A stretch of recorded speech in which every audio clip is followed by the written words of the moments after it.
आता याच्यानंतर मला सांगा, हंगामी बेरोजगारी प्रामुख्याने कुठे आढळते? दोन भाग आहेत आपले, एक आहे ग्रामीण भारत आणि एक आहे आपला शहरी भारत. मला सांगा, सर्वात जास्त हंगामी बेरोजगारी कुठे आढळते, ग्रामीण की शहरी? का बरं ग्रामीण?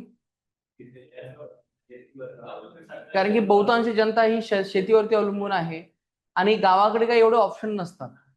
शहरामध्ये तसं नाहीये. शहरामध्ये समजा तुम्ही आज छत्री विकत असाल तर तुम्हाला कळालं की नाही आता छत्रीमध्ये स्कोप नाही, लगेच तुम्ही तुमचा बिझनेस शिफ्ट करू शकता. शहरामध्ये तेवढी डिमांड आहे, गावामध्ये तेवढी नाहीये. म्हणजे लक्षात घ्या, ही जी काही हंगामी बेरोजगारी आहे ती प्रामुख्याने कुठे पाहायला मिळते? ग्रामीण भारतामध्ये पाहायला मिळते. याच्यावर तुम्हाला प्रश्न विचारला जाऊ शकतो. हंगामी बेरोजगारी प्रामुख्याने ग्रामीण भारतामध्ये आढळते. आता हा झाला अतिशय महत्वाचा प्रकार. एक आणखीन एक प्रकार आहे की ज्यावरती आपल्याला खूप सारे प्रश्न आतापर्यंत आलेले आहेत. याचं नाव आहे छुपी बेरोजगारी, किंवा त्यालाच आपण इथे प्रच्छन्न बेरोजगारी असं म्हणतो. मग आता छुपी बेरोजगारी म्हणजे काय? पण हे सगळं समजून घेण्याआधी मला सांगा की तुम्हाला ह्या डायग्राम नुसार काय लक्षात आलं. डायग्राम बघा आणि मला सांगा की तुम्हाला काय काय लक्षात आलंय.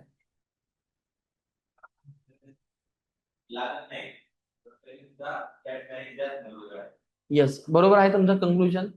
म्हणजे बघा, जमीन ही तेवढीच आहे 1 एकर. इथे सुद्धा जमीन 1 एकर आहे. काम करणारे लोक किती आहेत? 5. इथे किती आहेत? 16. पण लक्षात घ्या, भलेही समजा जमीन तुमची तेवढी आहे, पण प्रत्येक ठिकाणी माणसं वाढून सुद्धा उत्पादन वाढलेलं आहे का? नाहीये. 5 असताना सुद्धा इथे 10 क्विंटल ज्वारी आहे आणि इथे सुद्धा 16 माणसं येऊन सुद्धा उत्पादन किती आहे? 10 क्विंटल. मग आता मला सांगा, माणसं वाढून काही उत्पादन वाढलेलं आहे का? नाही. मग याचा अर्थ की हे बाकीचे जे लोक आहेत यांचं काही काम होतं का? नाहीये. म्हणजे यामध्ये मला सांगा किती लोक आपल्याला याच्यामध्ये आवश्यकता नव्हती? 11 लोक. म्हणजे हे जे 11 लोक आहेत त्यांची आपल्याला खऱ्या अर्थाने आवश्यकता नव्हतीच, पण तरी सुद्धा ते शेतात काम करायला आले. आणि हे जे 11 लोक आहेत यांनाच आपण इथे काय म्हणायचं, इथे छुपी बेरोजगार. ते लपलेले आहेत, त्यांची गरजच नाहीये. आपल्याकडे एक म्हण आहे बघा, कामना धाम आणि भुईला भार. तर हे लोक 11 असे आहेत की ज्यांची मुळात आवश्यकताच नाहीये, पण तरी सुद्धा ते मोठ्या प्रमाणात तिथे आहेत. आता माझा एक तुम्हाला प्रश्न आहे की अशा प्रकारची जी काही छुपी बेरोजगारी ती कुठे पाहायला मिळते, ग्रामीण भारतामध्ये की शहरी भारतामध्ये? हंगामी म्हणजे अशा प्रकारची छुपी बेरोजगारी कुठे पाहायला मिळते, शहरी भारतामध्ये की ग्रामीण भारतामध्ये? चला, तर तुमचं उत्तर अतिशय बरोबर आहे. अशा प्रकारची बेरोजगारी ही प्रामुख्याने ग्रामीण भारतामध्ये पाहायला मिळते. ग्रामीण भारतामध्ये का बरं, रिझन काय असेल? हा, आता थोडक्यात काय तर आपल्या ग्रामीण भारतामध्ये तुम्हाला माहित असेल की जॉईंट फॅमिली असते. जॉईंट फॅमिलीमध्ये 10-12 लोक सगळे शेतातच जातात, ते दुसऱ्याच्या शेतात काही कामाला जात नाही. म्हणजे याचा अर्थ हा होतो की ग्रामीण भारतामध्ये इव्हन तुम्हाला माहित असेल की समजा एखादी बाई म्हटली की मला तुझ्या कामाला यायचं आहे, तर समोरचा शेतकरी कधीच नाही नाही म्हणत. म्हणजे भली त्या बाईची गरज नाही, पण तरी सुद्धा तो व्यक्ती त्या बाईला कामावरती ठेवतो किंवा कामाला घेऊन जातो. म्हणजे याचा अर्थ हा होतो की ग्रामीण भारतामध्ये एवढं तरी विचार नाही केला जात की किती फायदा आहे किती तोटा आहे. ज्यांना यायचं ते कामाला येतात. पण मला सांगा, शहरी भारतामध्ये तसं आहे का? समजा एक कंपनी आहे, त्या कंपनीमध्ये समजा 100 कामगारांची आवश्यकता आहे, पण अचानक जर उत्पादन कमी झालं तर जो काही मालक आहे तो 100 लोकांना कामाला ठेवेल का? दुसऱ्या दिवशी त्यांना सांगेल की चला 70 लोकांची आवश्यकता आहे, 30 लोकांनी बाहेर जा. म्हणजे याचा अर्थ हा होतो की शहरी भारतामध्ये लोक खूप प्रॅक्टिकल असतात. शहरी भारतामध्ये तुमचं विनाकारण ते कॉस्ट बेअर केली जात नाही. म्हणून लक्षात ठेवा मित्रांनो, छुपी बेरोजगारी जी आहे ती प्रामुख्याने ग्रामीण भारतामध्येच आढळते, शहरी भारतामध्ये आढळत नाही. तुम्हाला याच्यावरती प्रश्न आहे. आणि आता एक सर्वात महत्वाचा फॅक्ट म्हणजे लक्षात ठेवा की इथे लक्षात घ्या, लोक भले इथे वाढलेले आहेत पण उत्पादन वाढलेलं आहे का? नाही. इथे उत्पादन न वाढल्यामुळे याला आणखीन एक नाव दिलेलं आहे. It's a called as a marginal productivity is zero. Marginal productivity is zero. याला मराठीमध्ये आपण असं म्हणायचं, सीमांत उत्पादकता ही 0 आहे. म्हणजे उत्पादन वाढलेलं आहे का? नाही. म्हणून आपण याला इथे म्हणायचं सीमांत उत्पादकता ही आपली या ठिकाणी इथे शून्य आहे. यालाच आपण या ठिकाणी इथे छुपी बेरोजगारी असं म्हणतो. तुम्हाला असा एक प्रश्न आलेला असतो, खालीपैकी कोणत्या बेरोजगारीमध्ये सीमांत उत्पादकता ही शून्य असते? तर उत्तर काय आहे? छुपी बेरोजगारी. समजलं छुपी बेरोजगारी म्हणजे काय? जास्त लोकांची आवश्यकता नसते, पण तरी सुद्धा जास्त लोक काम करतात. पण इथे जास्त लोक काम करूनही उत्पादन वाढत नाही. अशा प्रकारच्या बेरोजगारीला आपण म्हणायचं छुपी बेरोजगारी. आणि ही सगळी बेरोजगारी कुठे आढळते?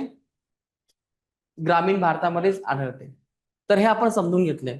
आता आपल्याला मित्रांनो पुढचा प्रकार समजून घ्यायचा आहे. पुढच्या प्रकाराचं नाव आहे छुपी बेरोजगारी. सॉरी, पुढच्या प्रकारचं नाव आहे खुली बेरोजगारी. चला, खुली बेरोजगारी म्हणजे काय?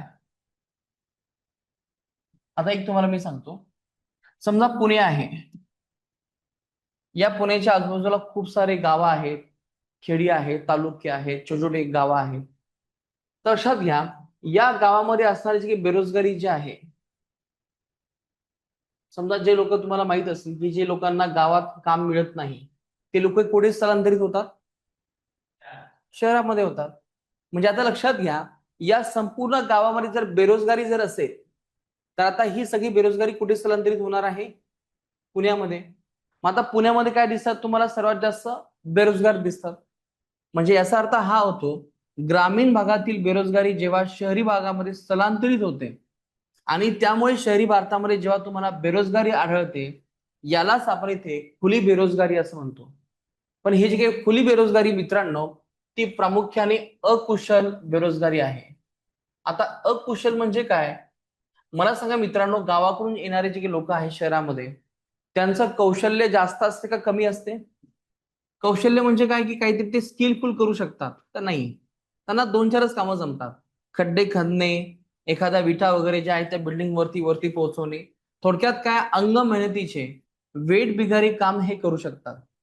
म्हणजे याचा अर्थ हा होतो, की जेव्हा अशा प्रकारची वेठ बिगारी करणारे लोक शहरी भारतामध्ये येतात आणि जॉबच्या शोधात असतात, अशा प्रकारच्या ह्या स्थलांतरित बेरोजगारीला आपण इथे खुली बेरोजगारी असं म्हणतो. आता माझा तुम्हाला एक प्रश्न आहे मित्रांनो, की तुम्ही बऱ्याच वेळेस बघितलं सुद्धा असेल, की शहराच्या काही भागामध्ये तुम्हाला काही 150-200 लोक तुम्हाला असे उभे दिसतात. स्त्री असतील किंवा पुरुष असतील, असे ते थांबलेले असतात. आणि मग एक कॉन्ट्रॅक्टर येतो आणि त्यांना विचारतो की चला कामाला. असे तुम्ही इथे मजूर अड्डे बघितले असतील पुण्यामध्ये. सांगा ती कुठे कुठे बघितले असतील? पिंपरी चिंचवडमध्ये आहेत, चाकणमध्ये आहेत, सांगवीमध्ये आहेत. म्हणजे जिथे मेन मेन चौक असतो, मेन एरिया असतो, तिथे सगळे 20, 25, 100, 150 लोक उभे असतात. आणि कोणीतरी कामगार येतो किंवा एक दुकानदार किंवा एखादा कॉन्ट्रॅक्टर येतो आणि त्यांना घेऊन जातो. तर अशा प्रकारची जी बेरोजगारी जेव्हा तुम्ही शहरी भारतामध्ये पाहता, यालाच आपण इथे खुली बेरोजगारी असं म्हणतो. फक्त हे काही पुण्यामध्ये नाही बरं का. जे जे मोठमोठे शहर आहेत, मुंबई असेल, नाशिक असेल, त्याच्यानंतर संभाजीनगर असेल, त्या त्या ठिकाणी हे सगळे मजूर अड्डे असतात. पुण्यामध्ये जरा जास्त आहे. म्हणजे याचा अर्थ हा होतो, की जेव्हा ग्रामीण भारतातील बेरोजगारी जेव्हा शहरी भारतामध्ये स्थलांतरित होते, या बेरोजगारीला म्हणायचं आपण इथे खुली बेरोजगारी. मग आता मला सांगा मित्रांनो, अशा प्रकारची की खुली बेरोजगारी जी आहे ती तुम्हाला कुठे आढळते? ग्रामीण भारतामध्ये आढळते का? नाही. खुली बेरोजगारी ही प्रामुख्याने कुठे आढळते? तर याचं उत्तर आहे शहरी भारतामध्ये ही मोठ्या प्रमाणामध्ये आढळते. याला आपण इथे खुली बेरोजगारी असं म्हणायचं.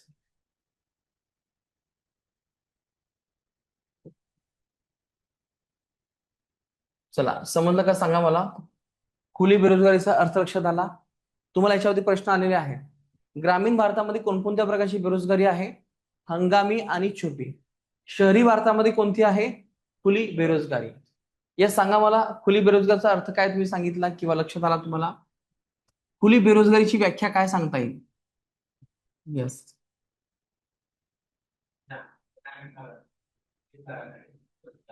Yes, very good. म्हणजे ग्रामीण भारतातील बेरोजगारी जेव्हा शहरी भारतामध्ये स्थलांतरित होते आणि यामुळे जेव्हा शहरी भारतामध्ये बेरोजगारी आढळते, यालाच आपण इथे म्हणायचं खुली बेरोजगारी. क्लिअर झालं?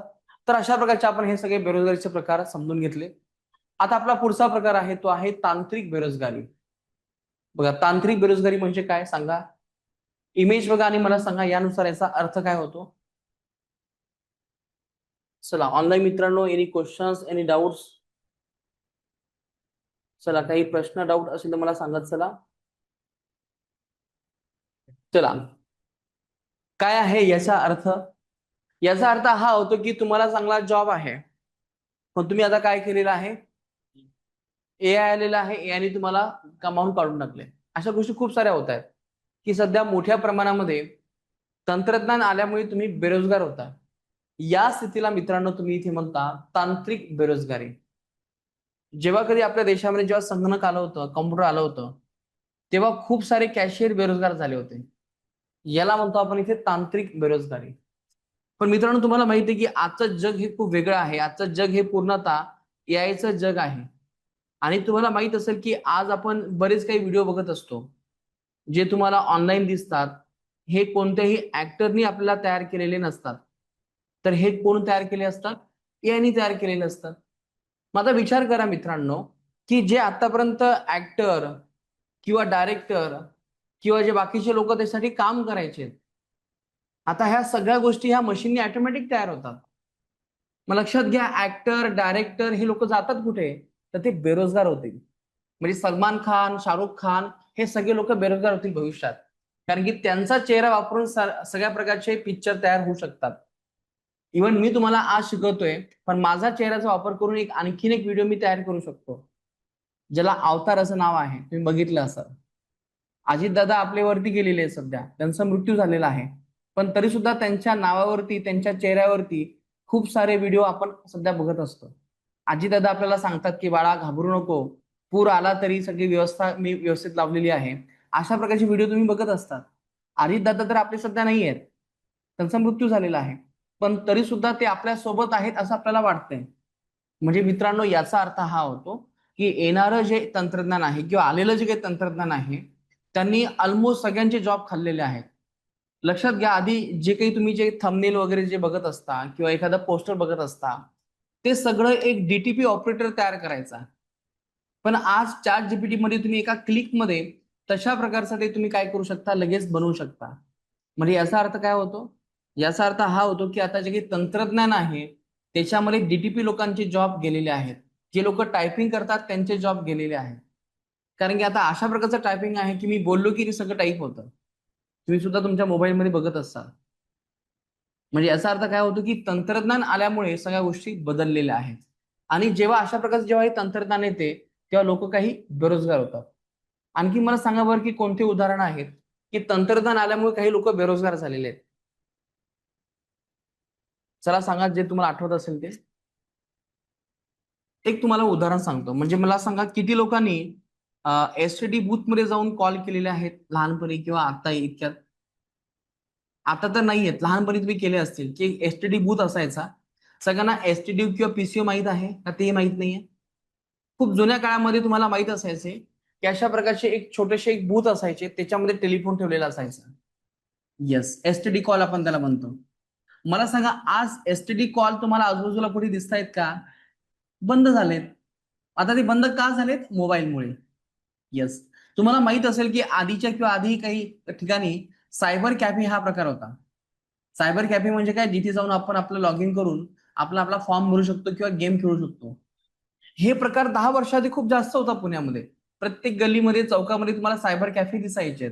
पण आज मला सांगा 2026 मध्ये तुम्हाला हे कुठे सायबर कॅफे दिसत आहेत का, दिसतच नाही.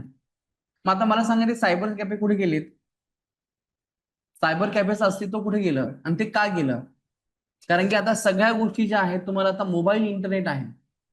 प्रत्येकाकडे मोबाईल इंटरनेट आहे, त्याचा वापर तुम्ही करू शकता. म्हणजे जेव्हा नवीन तंत्रज्ञान येते तेव्हा आधीच्या गोष्टी ज्या आहेत त्या निघून जातात. हे कॅफेचं उदाहरण सांगता येईल आपल्याला. आणखीन कोणतं एक्झाम्पल आहे की जे तुम्ही आधी करायचे आता ते आपल्याला अस्तित्वात दिसत नाही. Mobile recharge.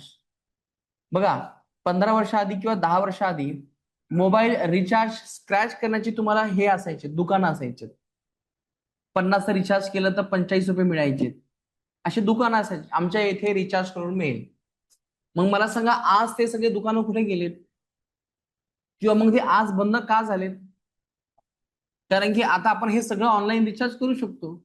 म्हणजे याचा अर्थ हा होतो की जेव्हा नवीन तंत्रज्ञान येते, तर तेव्हा जे आधीचं तंत्रज्ञान आहे ते कालबाह्य होते. याला म्हणतो इथे तांत्रिक बेरोजगारी.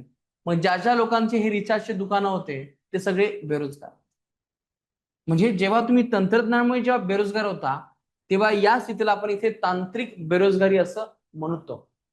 आज तरी आपण आपल्या कंपनीमध्ये काही कारागीर आपण वापरतोय, परंतु पुढच्या 5-10 वर्षानंतर कंपनीमध्ये माणूसच तुम्हाला दिसणार नाही. मग कंपनीमध्ये कोण असेल? हे सगळे रोबोट असतील, ह्या सगळ्या मशीन असतील. मित्रांनो, तुम्ही काही सध्या रील्स बघितल्या असतील किंवा व्हिडिओ बघितले असतील की काही लोक काम करतायत आणि त्यांच्या डोक्यावरती असे कॅमेरे ठेवलेले आहेत. बघितले का तुम्ही? हे कॅमेरे कशासाठी ठेवलेले आहेत? की जे रोबोट्स आहेत त्यांना ट्रेन करण्यासाठी, की बघा माणसं कसे काम करतात. तर तो एक डेटा तिथे कलेक्ट केला जातो, तो कॅमेऱ्याच्या माध्यमातून. तो डेटा मग नंतर आपण एआय ला देतो किंवा रोबोट्सला देतो. म्हणजे भविष्यामध्ये ते आपलं सगळं काम ते करते. इव्हन तुम्हाला मी आणखीन एक गंमत सांगतो. आज मी तुम्हाला इथे शिकवतोय या बोर्डवरती, परंतु पुढच्या 5 वर्षांनी तुमच्या समोर शिक्षक हा प्राणी राहणारच नाही. बोर्ड सिस्टीम किंवा शिक्षक तुम्हाला शिकवतोय असं नसेलच. इथून पुढे काय असणार आहे? एआय असणार आहे. इथून पुढे तुम्हाला जो व्यक्ती शिकवणार आहे तो मे बी माझ्यासारखाच बोलेल, माझ्यासारखे तुम्हाला उदाहरण देईल, माझ्यासारखाच तुम्हाला इंटरेक्शन करेल. तो सगळं कोण असेल? तुमचा एआय असेल. येस. हो हो, अजूनही झालेलं हे सगळं तुम्ही बघताय. म्हणजे जे आतापर्यंत शिक्षक होते, जे ट्रॅडिशनल शिकवायचं, त्यांचं अस्तित्व कुठे आहे? कुठेच नाहीये. येस, इव्हन तुम्हाला माहित असेल की सध्या तुम्ही जेमिनी किंवा चॅट जीपीटीला तुम्ही माणसासारखं बोलू शकता. प्रश्न कळत नाही की आपल्याला ते माणूस आहे की मशीन आहे. इव्हन आपल्यासारखं ते बोलू शकतो. त्याला तुम्ही इमोशनली बोला तो इमोशनली बोलतो. म्हणजे याचा अर्थ हा होतो की आता हा फरक जो आहे हा आत्ता आहे. एवढं आपल्याला कळायला लागलं. म्हणजे थोडक्यात हा मोबाईल माझ्यासारखा बोलतो, तुमच्यासारखा बोलतो. त्याला मराठीत बोललो तो मराठीत बोलतो, हिंदीत बोललो तर हिंदीत बोलतो, संस्कृतमध्ये बोललो तर संस्कृतमध्ये बोलतो. मग विचार करा हा मोबाईल आणखीन 10 वर्षाने 5 वर्षाने कुठे असेल? असा एक सध्या एक एजंटिक रोबोट आलेला आहे किंवा त्याला म्हणतात एजंटिक एआय.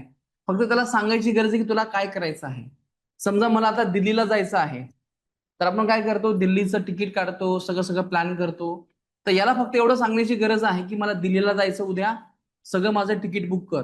हा ऑटोमॅटिक तिकीट बुक करतो, ऑटोमॅटिक हॉटेल बुक करतो, ऑटोमॅटिक माझी ओला बुक करतो. मला सांगतो की साहेब गाडी आली बसा. म्हणजे आणि इव्हन जे काही पेमेंट आहे तो सुद्धा ऑनलाईन स्वतः करतो. जर तुमच्या घरामध्ये समजा पालेभाज्या जर कमी असेल तर ऑटोमॅटिक हा स्वतःहून तुमचा पालेभाज्या तुम्हाला ऑर्डर करतो. जर समजा तुमच्या बॉडीमध्ये काही कमी जास्त झालं, समजा तुमच्या बॉडीमध्ये समजा बीपी वाढला, तो स्वतःहून सांगतो की साहेब तुमचा बीपी कमी झाला, विचार कमी करा. हे सगळं इथून पुढे पुढच्या 5 वर्षांनी होणार आहे. आणि हे जग जेव्हा बदलेल ना मित्रांनो, या जगामध्ये कोणाला स्थान नसेल जे लोकांना स्किल नसेल. म्हणजे आपण हुशार आहोत, आपल्याला डिग्री आहे, पण आपल्याकडे स्किल आहे का? नाही. म्हणजे येणारे जे काही 5 वर्ष मित्रांनो ते खूप चॅलेंजिंग होणार आहे. त्या लोकांसाठी जॉब नसेल की जे लोक फक्त अंग मेहनत करतात. कारण की आता हे संपूर्ण अंग मेहनत कोण करणार आहे? तुमचे रोबोट्स करणार आहेत. पुण्यामध्ये मी असे काही हॉटेल बघितलेत की ज्याच्यामध्ये जे वेटर आहे ते कोण आहेत? रोबोट आहेत. तुमच्यापर्यंत ते येऊन ते सगळं थाली वगैरे देत असतात. इव्हन जे काही रिसेप्शन मध्ये असणारा जो व्यक्ती आहे, ती मुलगी आहे, ती मुलगी नाही, ती मुळात रोबोट आहे. असे काही हॉटेल सध्या मी बघितलेत पुण्यामध्ये. शॉक होतो आपण ते सगळं करून बघून. पण जे लोक आतापर्यंत वेटरचं काम करायचं त्यांचं काय झालं? ते झाले कालबाह्य, त्यांनी टाटा बाय बाय करायचं. म्हणून लक्षात घ्या मित्रांनो, जे येणारं जग आहे त्या जगामध्ये तुम्हाला जास्तीत जास्त कौशल्य असणं गरजेचं आहे. मग कौशल्य कशाचे आहे? तर टेक्निकल कौशल्य. जसं की तुम्हाला पायथन ही भाषा जमते, मशीन लर्निंग जमते, तर ह्या लोकांना या क्षेत्रामध्ये खूप सारे कामं आहेत. तर हे सगळं बदलणारं जग पुढच्या 5 वर्षांमध्ये खूप जास्त बदलेल. आज मी तुम्हाला याचा आवाका कदाचित कळत नसेल, पण तुम्हाला हे सगळं जाणवतं आता हळूहळू. येस. आता ज्या इथे तुम्हाला मी पीपीटी बनवलेल्या आहेत. आधीच्या पीपीटी ह्या खूप वेगळ्या असायच्या, आताच्या पीपीटी ह्या वेगळ्या आहेत. कारण की आता याच्यामध्ये थोडंसं ऍडव्हान्समेंट आलेली आहे. फक्त त्याला सांगायची गरज आहे की मला ही पीपीटी बनवून दे. तो एका सेकंदात तो पीपीटी बनवून देतो. म्हणजे शिक्षण ही बदललेलं आहे आणि शिक्षणाचा आता पर्याय सुद्धा बदललेला आहे. चला एक तुम्हाला मी गंमत सांगतो. पुढच्या 3 वर्षानंतर असं होणार आहे की तुमच्या समोर बोर्ड नसेल, तुमच्या समोर शिक्षक असतील आणि शिक्षक तुम्हाला कसे शिकवतील? AR च्या माध्यमातून. सगळ्यांना AR आणि VR हा प्रकार माहित आहे. ARचा अर्थ हा होतो ॲग्मेंटेड रियालिटी आणि VRचा अर्थ हा होतो व्हर्च्युअल रियालिटी. आता एक नवीन एक प्रकार आहे किंवा तो जुनाच आहे, त्याचं नाव आहे ॲग्मेंटेड रियालिटी. ॲग्मेंटेड रियालिटी म्हणजे काय? आपण आपल्या लाईफमध्येच किंवा आपण आपल्या ह्या सराउंडिंग मध्येच आपण अचानक आपल्या समोरून डायनासोर येतोय आणि तुम्ही त्या डायनासोरला बघताय. म्हणजे रिअल लाईफ मध्ये अॅनिमेशन येणे याला ॲग्मेंटेड रियालिटी असं म्हणतो. जर मी म्हटलं की चला आपल्या देशाचे PM, लगेच आपल्या देशाचे PM असे इथे एकदम तयार होतात. मी म्हटलं की हाती, लगेच हाती तयार होतो. त्याला फिरवायचं लगेच तो फिरतो. त्याला म्हटलं की चला हत्ती आता आवाज करतोय, तो लगेच तो आवाज करतोय. तर हे सगळ्या प्रकारचं अशा प्रकारचं एज्युकेशन पुढच्या 5 वर्षांमध्ये विकसित होणार आहे. तुम्ही असे बऱ्याच प्रकारचे हॉलिवूड मूव्ही बघितले असाल बघा. त्या हॉलिवूड मूव्हीमध्ये त्याचं नाव आहे बघा आयरन मॅन. तुम्ही बघितलेला आहे आयरन मॅन हा मूव्ही बघितलाय.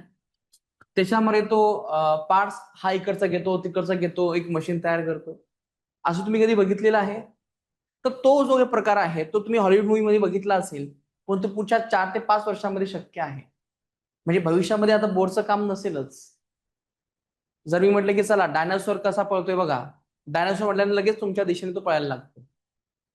ह्या सगळ्या गोष्टी ज्या आहेत त्या पुढच्या 5 वर्षांमध्ये येणार आहेत. म्हणजे यालाच म्हणतो इथे टेक्नॉलॉजिकल चेंज जो तुम्ही भविष्यामध्ये बघू शकता. आणि काही लोकांना, ज्या लोकांना रोजगार जमत नाही, आता हा इथे बसलेला आहे, ते म्हणजे निघून जा, चल आता ही माझी जागा आहे, असं होणार आहे. पण तुम्हाला माहित असेल की मागच्या काही 2 महिन्यामध्ये TCS किंवा इन्फोसिस सारख्या कंपनीने 60,000 ते 70,000 एम्प्लॉईज यांना कामावून काढून टाकले. चलो टाटा बाय बाय. जे सॉफ्टवेअर इंजिनियर होते, ज्यांचं काम हे टेस्टिंग होतं, आता ते सगळं काम कोण करत आहे? AI करत आहे. अँथ्रोपिक नावाचं तुम्हाला AI सुद्धा माहित असेल. खूपच ऍडव्हान्स आहे. स्वतः सॉफ्टवेअर तयार करतं, स्वतःच टेस्टिंग करते, स्वतःच एक्झिक्युट करते. माणसाची आवश्यकताच नाहीये. फक्त त्याला आयडिया सांगायची की मला याच्यावरती सॉफ्टवेअर हवंय. म्हणजे हा बदल आहे, ज्यामुळे ऑलमोस्ट इंजिनियर तर बेरोजगार होणारच आहेत, पण डॉक्टर सुद्धा बेरोजगार होणार आहे. डॉक्टर डॉक्टर काय करतात? त्यांच्या अभ्यासानुसार कंक्लुजन देतात. इथून पुढे तुमच्या समोर जे असणार आहे, समजा आता माझ्या मोबाईलमध्ये जेमिनी आहे. तर या जेमिनीला समजा मी विचारलं की मला किडनी स्टोन झालेला आहे, मी काय करू? तर तुम्हाला बेसिकली सांगतो पाणी जास्त प्या वगैरे वगैरे. इव्हन मी माझे बरेच रिपोर्ट्स, मी किंवा माझे मेसेजचे बरेच रिपोर्ट, आम्हाला काही कळत नाही, आपण डॉक्टर नाहीये. मग जेव्हा आपण हे रिपोर्ट याला देतो, डॉक्टरपेक्षाही सर्वात बेस्ट कंक्लुजन हा तुम्हाला जेमिनी सादर करतो. किंवा जे डॉक्टरला कळत नाही ते आपण यांना कळतं. आणि जेव्हा मी हे सगळं अभ्यास करतो, जेव्हा आम्ही डॉक्टर समोर जेव्हा जातो, तर डॉक्टर नंतर आम्हाला विचारतो तुम्ही डॉक्टर आहात का? म्हणजे आपल्याला कोण हुशार करते हे. इव्हन लक्षात घ्या, मी बऱ्याच ठिकाणी माझ्या मिसेसला किडनी स्टोन झालेला आहे. तर खूप सारे रिपोर्ट्स, खूप सारा गोंधळ आमचा सुद्धा चालू होता. मग आम्ही काय केलं, जेमिनीला फायनल उतरलं की काय कन्क्लुजन आहे सांग आम्हाला. 3-4 रिपोर्ट्स तिला दिली आणि तिने आम्हाला फायनल कन्क्लुजन सांगितलं की हा खडा खूप छोटा असल्यामुळे ऑपरेशन करण्याची गरज नाही. आणि मग नंतर आम्ही आणखीन एक फेमस न्यूरोलॉजिस्टला भेटलो आणि सांगितलं की काय कन्क्लुजन आहे. त्यांनी सुद्धा सेम ओपिनियन दिलं. पण त्याच्या आधी 3-4 डॉक्टरने सांगितलं होतं की ऑपरेशन करावं लागेल. म्हणजे are you getting my point? म्हणजे जे गोष्टी तुम्हाला आज फेमस फेमस न्यूरोलॉजिस्ट उत्तर देतात, तेच उत्तर कोण देते? जेमिनी देते. आणि हे सगळं फ्री आहे. Yes or no? फ्री आहे. म्हणजे याचा अर्थ हा होतो की आपलं लाईफ जे आहे ते सर्वात बेस्ट बनवण्याचं काम भविष्यामध्ये AI करणार आहे. पण यामध्ये आपल्या पोटावरती नक्कीच मार पडणार आहे, लक्षात ठेवा. म्हणजे अशा प्रकारच्या तंत्रज्ञानामुळे जेव्हा आपण बेरोजगार होतो, या स्थितीला आपण इथे तांत्रिक बेरोजगारी असं म्हणतो. समजलं? खूप मोठा विषय आहे. याच्यावरती आणखी खूप सारं बोलता येईल. आणि एक नक्की लक्षात ठेवा, तुम्हाला सुद्धा बदलावं लागेल. कारण की आज तुम्ही अभ्यास करता मला मान्य आहे. पण जर 5 वर्ष जर अभ्यास करत राहिला, तुम्ही जगासाठी शून्य होऊन जाल. जगासाठी तुमच्याकडे कोणत्याही प्रकारची स्किल नसेल. म्हणजे जे लोक आज अकुशल काम करतात, त्याच प्रकारचे भविष्यामध्ये आपल्याला काम करावे लागतील. तर त्यामुळे तुम्ही अभ्यास करत असताना एक लक्षात ठेवा, 2 वर्ष जास्तीत जास्त अभ्यास करा. खूप चांगला अभ्यास करून लवकर पोस्ट काढा, नाहीतर हे जग तुमच्यासाठी नाहीये. खूप खराब हालत होणार आहे.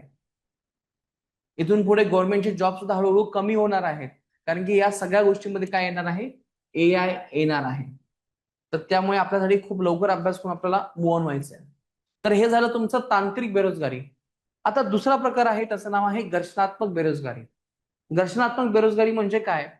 तर मला सांगा, तुम्हाला ह्या इमेज नुसार तुम्हाला काय कळतं? What you understand from this image?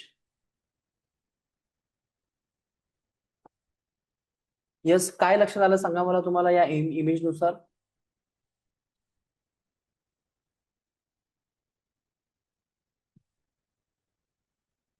चला मित्रांनो, काही क्वेश्चन्स किंवा काही आहे का अडचण?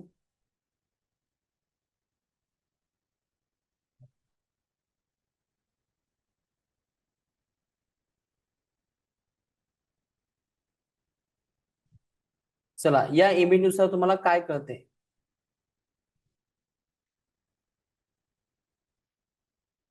चला, काही क्वेश्चन असेल, काही असेल तर मला विचारत चला.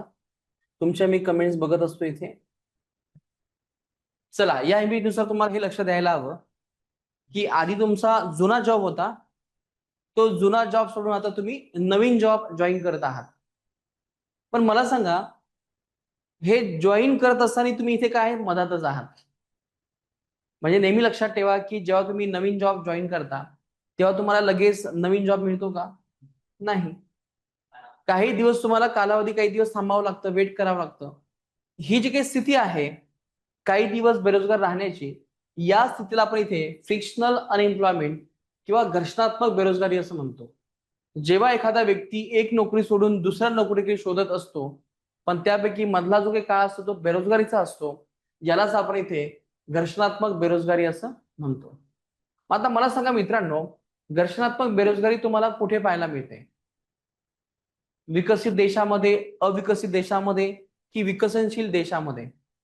म्हणजे आपण हा इथे जो काही डायग्राम बघितला, तर तो ग्रामीण आणि शहरी तुम्हाला लक्षात आलेलाच आहे.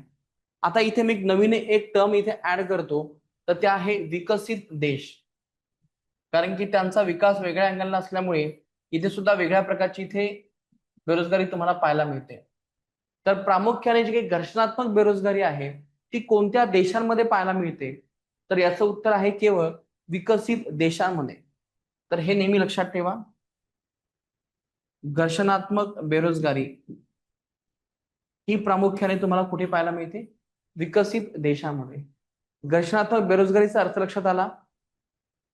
आधीची नोकरी सोडून जेव्हा नवीन नोकरी आपण जॉईन करतो, पण त्यामध्ये जे काही तुम्ही बेरोजगार राहता, त्या स्थितीला म्हणतो आपण घर्षणात्मक बेरोजगारी.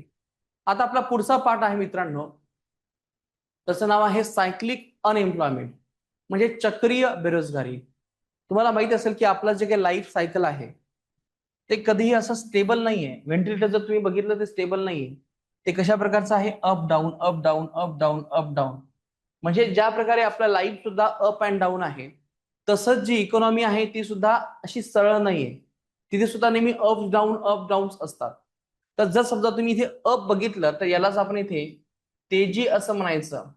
इथे जर बघितलं तर याला आपण इथे मंदी असं म्हणायचं. म्हणजे तेजी मंदी हा प्रकार अर्थव्यवस्थेमध्ये असतो, म्हणजे असतोच. कधी तेजी आहे तर काही दिवसांनी मंदी असणार आहे. तर लक्षात घ्या मित्रांनो, मग आता या स्थितीमध्ये जेव्हा अर्थव्यवस्था ही तुमची तेजीमध्ये आहे, तर तेव्हा तुम्हाला मोठ्या प्रमाणामध्ये रोजगार मिळतात. पण जेव्हा अर्थव्यवस्था ही मंदीमध्ये आहे, तेव्हा अर्थव्यवस्थेमध्ये मोठ्या प्रमाणामध्ये बेरोजगारी निर्माण होते. देशामध्ये बेरोजगार स्थिती निर्माण होते. म्हणजे जेव्हा मंदी आणि तेजीनुसार जेव्हा रोजगार किंवा बेरोजगार अशा प्रकारची स्थिती निर्माण होते, या स्थितीला म्हणायचं आपण इथे चक्रीय बेरोजगारी. चला, चक्रीय बेरोजगारीचा अर्थ लक्षात आला? चक्रानुसार जेव्हा मंदी असते, तेव्हा तुम्ही बेरोजगार होता. याच बेरोजगार स्थितीला काय म्हणायचं? चक्रीय बेरोजगारी. समजलं इथपर्यंत? हा अतिशय महत्वाचा पाठ आहे. आता याच्यावर तुम्हाला आणखीन एक असा प्रश्न विचारला जातो की अशा प्रकारची जी काही बेरोजगारी आहे, चक्रीय बेरोजगारी, ती कुठे पाहायला मिळते? तर लक्षात घ्या मित्रांनो, विकसित देशामध्ये आपल्याला घर्षणात्मक बेरोजगारी पाहायला मिळते. आणि आणखीन एक दुसरा प्रकार आहे ज्याचं नाव आहे चक्रीय बेरोजगारी. चक्रीय बेरोजगारी. म्हणजे लक्षात आलं तुम्हाला हा डायग्राम, याच्यावरती खूप वेळेस प्रश्न आलेले आहे. लक्षात घ्या, विकसित देशामध्ये कोणत्या प्रकारची बेरोजगारी आढळते? घर्षणात्मक आणि चक्रीय. आता मला सांगा, तुम्हाला इथे चक्रीय बेरोजगारी याचा अर्थ कळालेला आहे का? यस, सांगा मला, चक्रीय बेरोजगारी म्हणजे काय?